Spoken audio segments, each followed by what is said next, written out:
ಮಧ್ಯಸ್ಯ ಶ್ರುತಿಸುನಯಮಾನೈಕವಿಷಯಾತ್ ಸ್ವತಂತ್ರಸ್ತಂತ್ರಜ್ಞೋ ಗುರುರಪಿ ಗುರುರ್ಯಶ್ಚ ಜಗತಾಂ ವಿಮೂಢಾ ಯತ್ತತ್ವಂ ಪ್ರಕಟಮಿಹ ವೇತ್ತುಂ ಸುಮನಸೋ ಮುಕುಂದಂ ಧ್ಯಾಯಾಮ ಪಹತಕುಹಕಂ ತಂ ಸ್ವಮಹಸಾ ಸರ್ವವಿಘ್ನಃ ಪ್ರಶಮನಂ ಸರ್ವಸಿದ್ಧಿಕರಂ ಪರಂ ಸರ್ವಜೀವಪ್ರಣೇತಾರಂ ವಂದೇ ವಿಜಯದಂ ಹರಿಂ ಕರೋತು ಮಮ ಕಲ್ಯಾಣಂ ಹರಿರ್ಹಯಮುಖಾಪಿದಃ ಗುರುಶ್ಚ ಮಧ್ವನಾಮಾ ಮೇ ವರದೋಸ್ತು ನಿರಂತರಂ ವಾಣಿತೆ ಕರವಣ್ಯಂಬ ಚರಣೋರತಿ ಸರ್ವದಾ ಮದ್ವಾಕ್ಯ ಸರಣೀರ್ಭೂಯಾತ್ ಶ್ರೀಮದಾಚಾರ್ಯ ಭಾವಗ ಸಮಾಶ್ರಯೇರ್ಗುರುಂ ಭಕ್ತ್ಯಾ ಮಹಾವಿಶ್ವಾಸಪೂರ್ವಕಂ ನಿಕ್ಷಿಪೇ ಸರ್ವಭಾರಾಂಶ್ಚ ಗುರೋ ಶ್ರೀಪಾದಪಂಕಜೇ.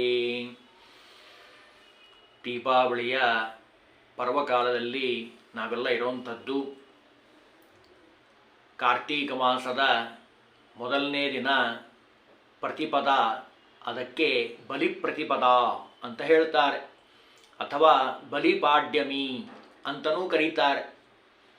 ಸ್ವಯಂ ಸಿದ್ಧವಾಗಿರುವಂತಹ 3:30 ಮುಹೂರ್ತಗಳಲ್ಲಿ ಬಲಿಪ್ರತಿಪದನು ಒಂದಾಗಿರುವಂಥದ್ದು. ಯಾವ ತಾರಾಬಲ ಚಂದ್ರಬಲ ಯಾವುದನ್ನೂ ನೋಡದೆ ಅವತ್ತಿನ ದಿವಸ ಶುಭ ಕಾರ್ಯಗಳನ್ನು ಮಾಡಲಿಕ್ಕೆ ಭಗವಂತ ನಮಗೆ ಅವಕಾಶವನ್ನು ಕೊಟ್ಟಿರುವಂಥದ್ದು. ಬಲಿಯ ಒಂದು ಮಹಿಮೆ ಅಪೂರ್ವವಾಗಿರುವಂಥದ್ದು. ಭಾಗವತವನ್ನು ಶ್ರವಣ ಮಾಡಿರೋರಿಗೆ ಚೆನ್ನಾಗಿ ಗೊತ್ತಾಗಿರುವಂಥದ್ದು. ಭಗವಂತ ವಾಮನ ವಿಶೇಷವಾಗಿ ಬಲಿಯನ್ನು ಅನುಗ್ರಹ ಮಾಡಲಿಕ್ಕೋಸ್ಕರವಾಗಿ ತ್ರಿವಿಕ್ರಮನಾಗಿ ಅವನಿಗೆ ಅನುಗ್ರಹವನ್ನು ಮಾಡಿರುವಂತಹ ಪರ್ವಕಾಲ ಅದು ಬಲಿಪ್ರತಿಪದ. ಪ್ರಹ್ಲಾದರಾಜನ ಮೊಮ್ಮಗನಾಗಿರುವಂತಹ ಬಲಿಯನ್ನು ಅನುಗ್ರಹ ಮಾಡಲಿಕ್ಕೋಸ್ಕರವಾಗಿ ಬಂದಿರುವಂತಹ ರೂಪ ಅದು ವಾಮನ ಅಂತ ಕರೀತಾರೆ.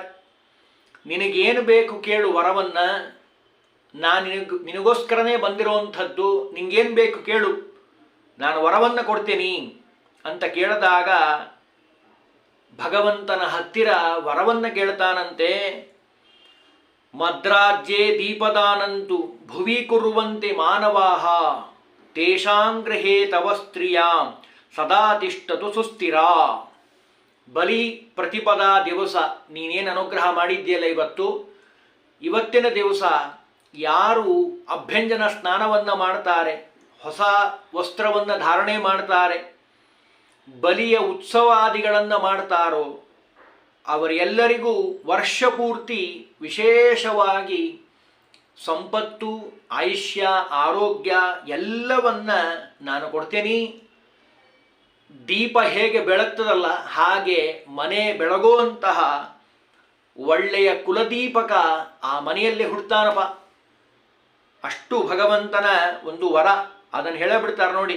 ಬಲಿರಾಜ್ಯೇತು ಯೇ ಲೋಕ ತೇಷಾಂ ಗೃಹೇ ಸದಾ ಶೋಕಃ ಪತೇದಿತಿ ನ ಚಾನ್ಯಥ ಬಲಿರಾಜ್ಯಂ ಸಮಾಸಾಧ್ಯ ಏನೈರ್ದೀಪಾ ಬಲೀಕೃತ ತೇಷಾಂ ಗೃಹೇ ಕಥಂ ದೀಪಾಃ ಪ್ರಜ್ವಲಶ್ಯಂತಿ ಕೇಶವ. ದೀಪವನ್ನು ಹಚ್ಚೋದು, ದೀಪದಾನವನ್ನು ಮಾಡೋಂಥದ್ದು, ದೀಪಾರಾಧನೆಯನ್ನು ಮಾಡೋದ್ರಿಂದ ಆ ಭಗವಂತ ವಿಶೇಷವಾಗಿ ಅನುಗ್ರಹವನ್ನು ಮಾಡ್ತಾನೆ.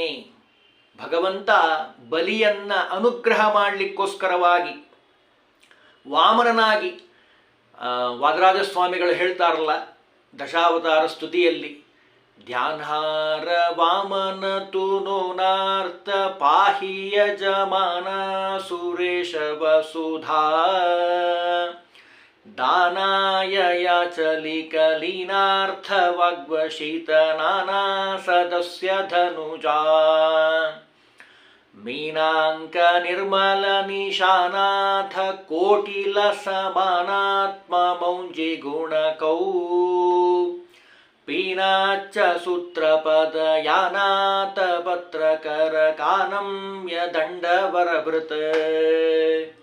ಮೀನಾಂಕ ನಿರ್ಮಲ ನಿಶಾನಾಥ ಕೋಟಿ. ನಿಶಾನಾಥ ಅಂದರೆ ಚಂದ್ರ. ಕೋಟಿ ಕೋಟಿ ಚಂದ್ರರನ್ನು ಮೀರಿಸುವಂತಹ ಪ್ರಭೆ ವಾಮನರೂಪಿ ಭಗವಂತನದು. ಭಗವಂತ ಬಂದು ಆ ಬಲಿಯನ್ನು ಅನುಗ್ರಹವನ್ನು ಮಾಡಿರುವಂತಹ ಪರಮ ಮಂಗಲಕರವಾಗಿರುವಂತಹ ದಿವಸ. ಅವತ್ತು ಅಭ್ಯಂಜನ ಸ್ನಾನ, ಆರತಿ ಎಲ್ಲವನ್ನ ಮಾಡ್ತಾರೆ. ವಿಶೇಷವಾಗಿ ಬಲಿ ಪೂಜೆಯನ್ನು ಮಾಡಬೇಕು ಅಂತಾರೆ. ಪಂಚವರ್ಣಗಳಿಂದ ರಂಗೋಲಿಯನ್ನು ಬಿಡಿಸಿ ಗೋಮಯದಿಂದ ಅವರ ಅನುಕೂಲ, ಗೋಮಯದಿಂದ ಚೆನ್ನಾಗಿ ಸಾರಿಸಿ, ಶಾಸ್ತ್ರ ಹೇಳುವಂಥ ವಿಧಿ ಇದು. ಆ ಗೋಮಯದಿಂದ ಸಾರಿಸಿ ಆ ಚಿತ್ರವನ್ನು ಬರೆಯಬೇಕಂತ. ಜೊತೆಗೆ ಬಲಿಮಾಲಿಕ್ಯ ದೈತ್ಯೇಂದ್ರ ವರ್ಣಕೈ ಪಂಚರಂಗಕೈ, ನಾನಾ ವಿಧವಾದ ಅಲಂಕಾರವನ್ನು ಮಾಡಬೇಕು. ಅದರ ಜೊತೆಗೆ ಗೋಮಯದಿಂದ ಯಾಕೆ ಬರೀಬೇಕು ಅಂತ ಒಂದನ ಹೇಳಿದ್ದೇನೆ. ಗೋಮಯದಲ್ಲಿ ಲಕ್ಷ್ಮೀದೇವಿಯ ಸನ್ನಿಧಾನ.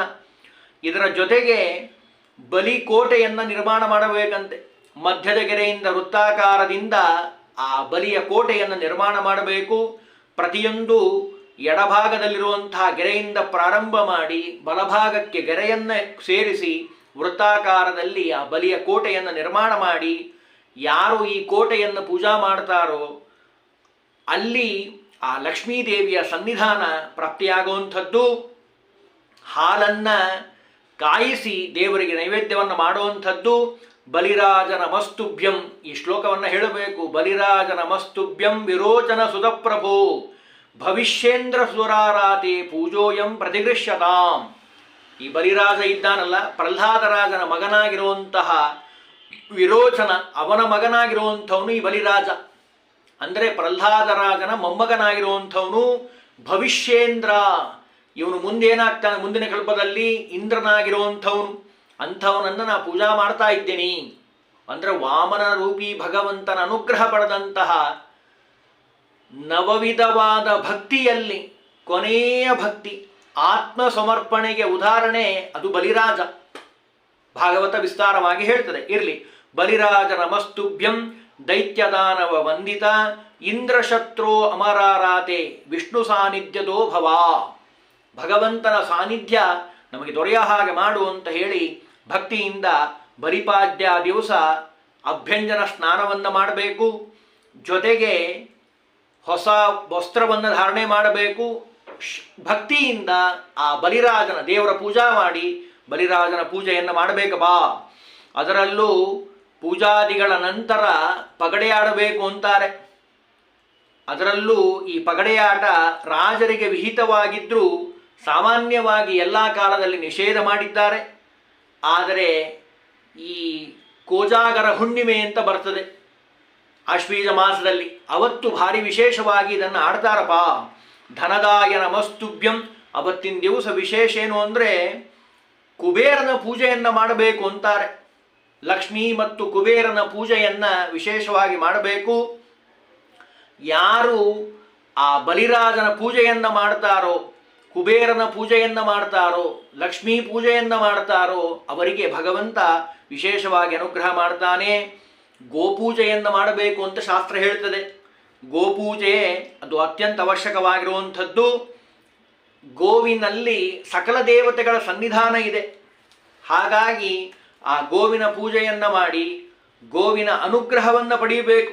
ಶಾಸ್ತ್ರ ಹೇಳ್ತದೆ, ಸರ್ವಕಾಮ ದುಗೇ ದೇವಿ ಸರ್ವಸಿದ್ಧೀರ್ಥಾಭಿಷೇಚನಿ ಪಾವನಿ ಸುರಭಿಶ್ರೇಷ್ಠೆ ದೇವಿ ತುಭ್ಯಂ ನಮೋ ನಮಃ ಅನ್ನುವಂಥ ಮಂತ್ರದಿಂದ ಗೋಪೂಜೆಯನ್ನು ಮಾಡಿ ಭಗವಂತನ ಅನುಗ್ರಹ ಪಡೆಯಬೇಕು. ಹೀಗೆ ಆ ಬಲಿ ಪ್ರತಿಪದಾ ದಿವಸ ಬಲಿರಾಜನ ಒಂದು ಪೂಜೆಯನ್ನು ಮಾಡಿ ಆ ಭಗವಂತನ ಅನುಗ್ರಹವನ್ನು ಪಡೆಯಬೇಕು.